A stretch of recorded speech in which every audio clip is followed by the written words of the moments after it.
you all hazards. Station WXJ22. This transmitter serves the...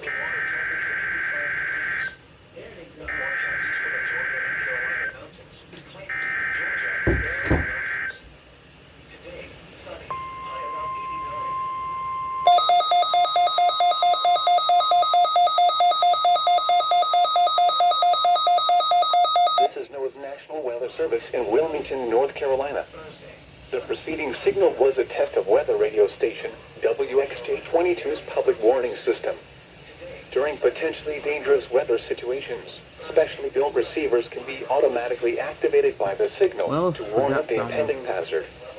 Tests of the signal and receiver performance are normally conducted between the hours of 11 and noon each Wednesday. If there is a threat of severe weather, the test will be postponed to the following Wednesday.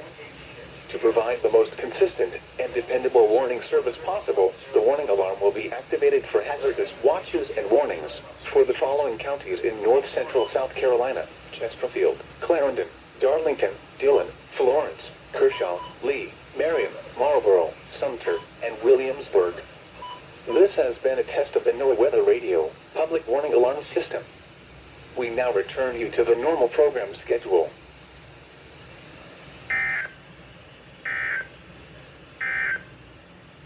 This morning's river. All right, y'all. Successful test. Now let me go ahead and quickly switch to WXK9.